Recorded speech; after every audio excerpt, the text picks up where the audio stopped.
এই হাদিকেই কেন গুলি করা হলো? কে হাদিকে গুলি করছে তার চাইতে কেন গুলি করছে এই প্রশ্নটা জরুরি। হাদি বর্ষা বিপ্লবের মধ্যে দিয়ে গড়ে ওঠা তরুণ এবং বিপুল সম্ভাবনাময় এক রাজনৈতিক নেতা।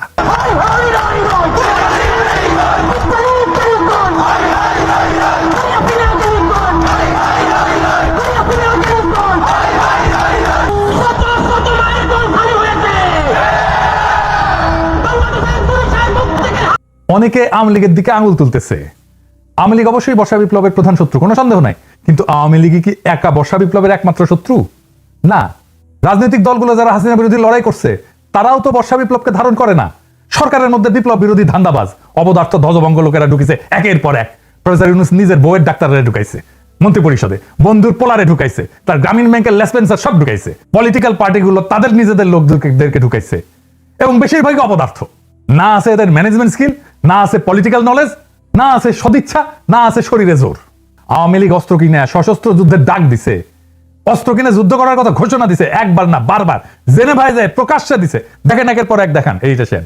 হোয়াটএভার ইট ইজ, আমাদের কথা হচ্ছে যে আমাদের এই সংগ্রাম লড়াই অব্যাহত রাখতে হবে, এই এদেরকে এখান থেকে উৎখাত করতে হবে। আর আমি সবসময় পার্সোনাল ক্যাপাসিটিতে একটা কথা বলি, সেটা হচ্ছে যে সশস্ত্র সংগ্রাম ইজ দ্য অ্যান্সার। হয়তো বাংলাদেশ আওয়ামী লীগ এই নীতিতে হয়তো এখনো যায়নি, কিন্তু ব্যক্তিগতভাবে আমার ক্যাপাসিটি হচ্ছে যে we have to take up arms এবং we have to resist ourselves, because আমাদেরকে খুন করছে, আমাদেরকে পাল্টা লড়াই অব্যাহত করতে হবে, এবং এটাই হচ্ছে আমাদের স্ট্যান্ড। আমার কাছে মনে হয় ব্যক্তিগতভাবে আমার স্ট্যান্ড। দেখেন আরেকটা দেখান, অস্ত্র হাতে নেওয়া ছাড়া, গেরিলা যুদ্ধ ছাড়া এই রাজাকারদের বিরুদ্ধে যেতে যাবে না।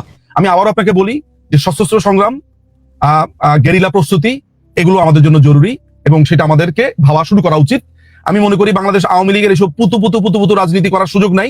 আমরা দেখব যদি ভালোই কাজ হয় হবে, কিন্তু দেশ যদি এইভাবে পাকিস্তানের দিকে চলে যেতে থাকে, সশস্ত্র সংগ্রাম এবং আমাদেরকে এই গেরিলা সংগ্রাম বা আরেকটা মুক্তিযুদ্ধ ছাড়া আমাদের কোনো রাস্তা নাই। এবার আরেকটা দেখান, আমরা করতে হইলে এইখান থেকে পয়সা উঠান, আর যারা মন্ত্রী মিনিস্টার আসল বিদেশ তাকে বলেন পয়সা দিবার জন্য, আমরাও পয়সা দিব।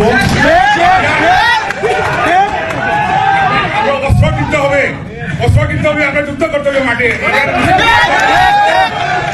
খালি মিছিল করলেও চলবে না, আমরা অস্ত্র করতে হবে, মাঠে নামতে হবে। দেখেছেন শুধু কি এরা হাসিনা লেসপেন্সার, হাসিনা নিজেই বিপ্লবীদের হত্যার নির্দেশ দিছে। শুনেন, কথা কম গাছ বেশি। নেত্রী আমাদের যে ভাই বোনদের হত্যা করেছে, আমরা অস্ত্র তুলে নিয়ে এদেরকে হত্যা করবো ইনশাল্লাহ আগামীতে। মুখে কথা একটু কম বলে তো, যারা কথা বেশি বলে তারা কিছু করতে পারে না। কথা কম গাছ বেশি, ঠিক আছে? মুখ দিয়ে বলতে যেও না, আগে করে দেখো। ঠিক আছে, খোদা হাফেজ। শুনেছেন? তারপরে তো এই ঘটনা, একটা রাষ্ট্রের বিরুদ্ধে সশস্ত্র সংগ্রাম বা প্রকাশ্য খুনের নির্দেশ দেওয়ার বিরুদ্ধে কিছু করছে প্রফেসর ইউনূসের সরকার? কিছুই করে নাই, কিচ্ছু করে নাই। আর ওদের সাহস আকাশে চড়ছে। হাসিনাকে ভারত ফেরত না পাঠাতে চাইলে নাকি আমাদের কিছুই করার নাই, এই বলে তৌহিদানন্দ প্রভুপাদ। শুনেন, ভারতকে রাজি হতে হবে অথবা চাইতে হবে তাকে ফেরত পাঠানো। রাজি না হলে আসলে তো করার কিছু না, আমরা রাজি করানোর চেষ্টা করতে থাকতে পারি। যেটা প্রথমে বলছেন, এটা একটু প্রসেসের ব্যাপার আছে, প্রসেসটা চলছে, দেখা যাক আমরা কতটুকু অ্যাচিভ করতে পারি। শুনেছেন? এটারে বিএনপি ঢুকেছে, দেখাই দিলাম এটা উপদেষ্টা মন্ডলীতে। এতটাই অপদার্থ, করার কিছু নাই তো তুই উপদেষ্টা আসিস কেন? 111 আমলা ওরে বানাই দিছে মন্ত্রী, এরা গালাইলে ওর গায়ে মাখেন। এতটাই নির্লজ্জ, এতটাই ক্ষমতা লোভী। এদের দিয়ে প্রফেসর ইউনূস ফ্যাসিবাদের আগমন দেখাবে। হ্যাঁ, কি আর কমু পারবে। নির্বাচনের তফসিল ঘোষণা করছে না, দেখেন কি ভয়াবহ রক্তপাত হয় এই পুরা নির্বাচনী সময়ে। কিছুই ঠেকাইতে পারবে না, কেউ তো কথা শোনে না, আমলারাও কথা শোনে না। ক্ষমতায় বসেছে, রাষ্ট্রযন্ত্রের উপরে কোনো নিয়ন্ত্রণ প্রতিষ্ঠা করতে পারে নাই এই 2 বছরে। এত সাপোর্ট দিয়ে গেছে, কোনো স্যাদব্যাদ নাই। আচ্ছা বলেন, এনএসআই, ডিজিএফআই যদি না জানে কারা ঢাকা 8 আসনের প্রার্থী শরীফ ওসমান হাদিকে হত্যার উদ্দেশ্যে গুলি করছে, তাহলে এই সংস্থাগুলো বন্ধ করে তো দিতে হবে। এগুলো রাখার যুক্তি কি? এই সংস্থা দুইটার প্রধানদের আজকেই তো বিদায় করে দেওয়া উচিত। এরা কিছুই করতে পারবে না। জাতীয় নিরাপত্তা উপদেষ্টা একজনকে বানাইছে। হ্যাঁ, অনেকে বলে আপনার গুরুজন, হ্যাঁ ওনারা নিয়ে ভিডিও টিডিও বানাইছেন। ওনারা আবার তা আমি কি করবো? যে যায় লঙ্কায় সেই তো হয় রাবণ। সে ক্ষমতা উপভোগ করিচ্ছে আর বিএনপির সাথে ঘুটু করিচ্ছে যেন বিএনপি তাকে পররাষ্ট্রমন্ত্রী বানায়। হ্যাঁ, হাদিকে খুন করার এই ভয়ঙ্কর অপারেশনে যারা যুক্ত ছিল তাদেরকে গ্রেপ্তার করে বিচারের আওতায় না আনতে পারলে প্রফেসর ইউনূস সরকার 12 ফেব্রুয়ারি জাতীয় নির্বাচন সম্পন্ন করতে পারবে না, লিখে রাখতে পারবে। বর্ষা বিপ্লবকে কোনোভাবে মেনে নিতে পারেনি কায়েমি গোষ্ঠী। আর এক দল আছে বর্ষা বিপ্লবকে বিপ্লব বলে স্বীকারই করতে চায় না, বলে এটা অভ্যুত্থান। এটা অভ্যুত্থান নাকি বিপ্লব খুব নির্দোষ বিতর্ক বলে মনে হয় না, কিন্তু এখানে লুকায় আছে হাদির গুলি খাওয়ার নিশানা। আসেন সেটা বুঝে দেখি। এক শ্রেণীর জাউরা আছে, দেখবেন বলবে এসে আমি সহ কয়েকজন নাকি দেশটারে অস্থির করে রাখছি। বিপ্লবের পরে কোনো দেশ সুস্থির হয় না, কখনো হয় না। বিপ্লবের ইতিহাসে এটা নাই। সুস্থির করার জন্যই বিপ্লবী সরকার লাগে। অভ্যুত্থান আর বিপ্লব এক জিনিস না। আমি যদি বাঘরে বিলাই ভাবে ম্যানেজ করি তাহলে বাঘ বাঁচবে নাকি বিলাইয়ের সার্ভিস আদর পাবো আমি? কোনোটাই তো হবে না। এই বিপ্লব না অভ্যুত্থান, এই জিনিসটা বুঝার ভুলের এই খেসারত জাতিকে দশকের পর দশক দিতে হবে। আমি বলে দিলাম, আমি পরিষ্কার করে বুঝাই বলি কেন অভ্যুত্থানের পরে দেশ দ্রুত স্বাভাবিক হয় আর কেন বিপ্লবের পরে দেশ দীর্ঘদিন অস্থির থাকে এবং কেন বিপ্লবের সঙ্গেই প্রতি বিপ্লব জন্ম নেয় কিন্তু অভ্যুত্থানের পরে প্রতি বিপ্লব জন্ম নেয় না। আসেন সেই জিনিসটা বুঝে দেখি। অভ্যুত্থান মানে কি? অভ্যুত্থান মানে ক্ষমতার হস্তান্তর, রাষ্ট্রের রূপান্তর না। ক্ষমতা এক হাত থেকে আর এক হাতে যাবে, রাষ্ট্র বদলাবে না। অভ্যুত্থানে বদলায় কে শাসন করবে, কিন্তু বদলায় না রাষ্ট্রের কাঠামো, আইন, আদালত, ব্যুরোক্রেসি, সেনাবাহিনী, তার কর ব্যবস্থা, আন্তর্জাতিক চুক্তি। এই জন্যই আমরা ভারতের সাথে হাসিনার কর চুক্তি বাতিল করতে পারি নাই।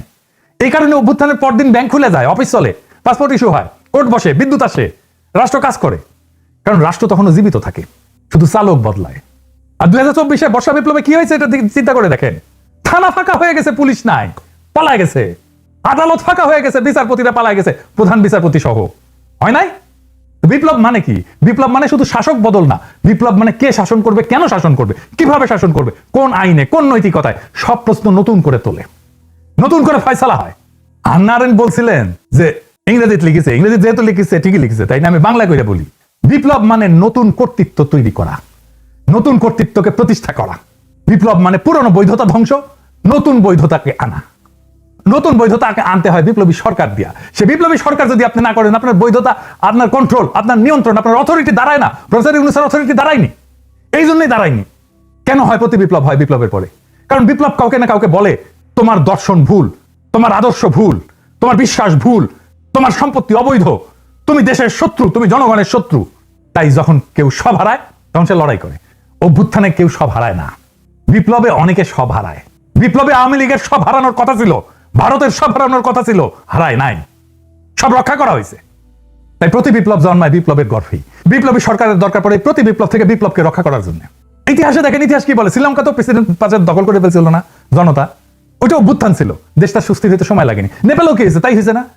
নেপাল সুস্থির হয়ে গেছে না? সময় লাগেনি, কারণ ওইটা অভ্যুত্থান ছিল। বাংলাদেশ সুস্থির হচ্ছে না কেন? কারণ আমরা সেই গুরুত্বপূর্ণ সত্যটা এড়াই গেছি যে বাংলাদেশে একটা বিপ্লব হয়েছে এবং বিপ্লবের পরে অস্থিরতা থাকে, সেটাই স্বাভাবিক। কিন্তু সেই অস্থিরতা কতদিন থাকবে সেটা নির্ভর করে একটাই বিষয়ের উপরে, নতুন সরকার কতটা পূর্ণাঙ্গভাবে বিপ্লবী। আমরা সেটাকেই বলছিলাম বিপ্লবী সরকার।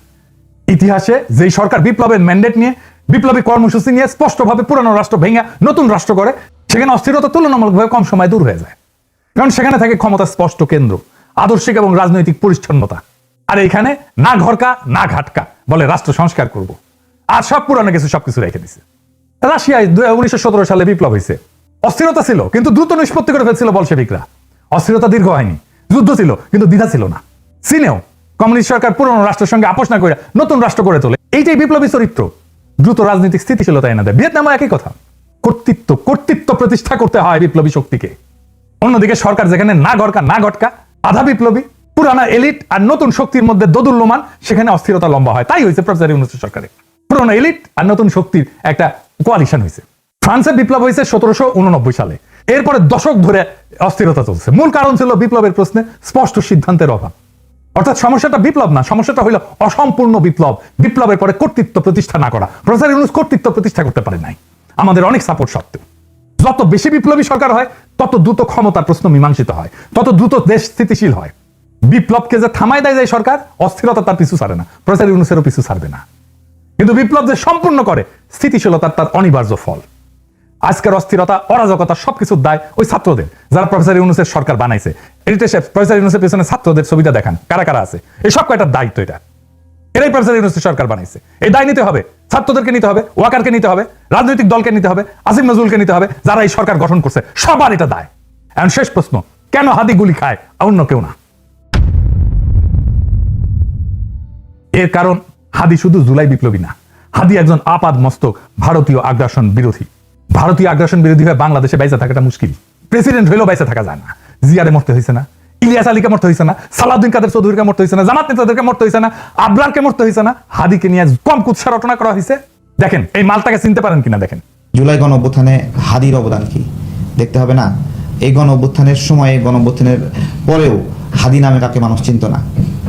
বাংলাদেশের সংকটে হাদিকে এদেশের মানুষ পায়নি। বাংলাদেশ যখন কাঁদছিল, বিপদে পড়েছিল, যখন রক্ত ঝরছিল, তখন হাদিরা সিনা টান টান করে দাঁড়ায়নি। তখন কিন্তু মির্জা আব্বাস ভাইরা দাঁড়িয়েছিল, তাদের হাজার হাজার কর্মীরা এখানে অবদান রেখেছে, লড়াই করেছে। শুনিছেন এই বাটপারকে বিএনপি কোলে তুলে রাখে। বিএনপি যা যা করতে পারে না, বলতে পারে না, এই বাটপারকে দিয়ে করায় আর বলায়। এটা বিএনপির মাস্তান, এটা বিএনপির ভার্চুয়াল মাস্তান। হাদিকে নাকি সে মাঠে দেখে নাই।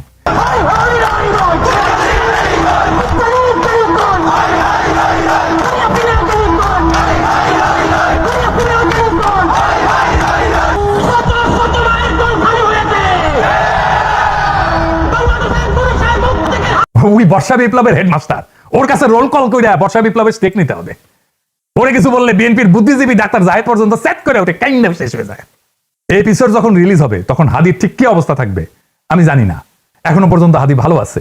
হাদির কথায় আপনারা বারে বারে মৃত্যুর কথা আসতো, শহীদ মৃত্যুর কথা আসতো। আমরা তার এইরকম একটা কথা শুনেই এপিসোডটা শেষ করব। কিন্তু একটা কথা আপনাদেরকে স্পষ্ট করে বলে যেতে চাই, জুলাই বিপ্লবকে বিজয়ী করা ছাড়া আমাদের সামনে আর কোনো রাস্তা খোলা নাই। প্রফেসর ইউনূস বিপ্লবকে লক্ষ্যভ্রষ্ট করেছে, আমরা আবার সেই বিপ্লবকে সম্পন্ন করব, বিজয় করব। প্রয়োজনে আবার এক নদী রক্ত পাড়ি দেবো, কিন্তু বিজয় নিয়ে ঘরে ফিরবো ইনশাল্লাহ। ইনকিলাব জিন্দাবাদ। মন খারাপ হয় যে আল্লাহ যদি আমাকে কোনোদিন নিয়েও যায়, তো এই যে ছেলে মেয়েগুলো, মানে আমি আল্লাহর কাছে সবসময় দোয়া করি। আপনি জানেন যে আমার আল্লাহ একটা সন্তান দিছে, 3 মাস ওর বয়স। আমার বাচ্চাটা তো আমি 3 মাসে 30 মিনিট কোলে নিতে পারি নাই। তো আমার ওয়াইফ খুব মাঝে মধ্যে আর কি মজা করে বাচ্চারে বলে যে ইনকিলাব মঞ্চের মুখপাত্র তোমার সাথে দেখা করতে আসছে। তো আমার এই প্রথম মনে হলো কি যে আমি ভাইয়ারে বলি, ভাই আল্লাহ যদি আমাকে নিয়ে যায়, আমার বাচ্চাটার দিকে একটু খেয়াল রেখে। তো এই কথাটা আমি বলতে পারিনি। আব্বার একটা, মানে আপনি যদি বলেন যে আমার সারা জীবনের যেটুকুন সততা, সাহস, লড়াই, এটা দুনিয়ার সমস্ত শক্তি আমার আব্বা। আমি যদি কিছু হইলেও করতে পারি সততার সাথে, আল্লাহ যদি আমার রহম করে, তাহলে আমার ছেলে, আমার পরিবার, আমার ভাই বোন, আমার ইনকিলাব মঞ্চের ভাই বোনগুলো, এগুলো আল্লাহ দেখবে যেভাবে আল্লাহ এখন আমাদেরকে দেখতেছে। সুতরাং কারো কাছে আর কোনো প্রত্যাশা নেই।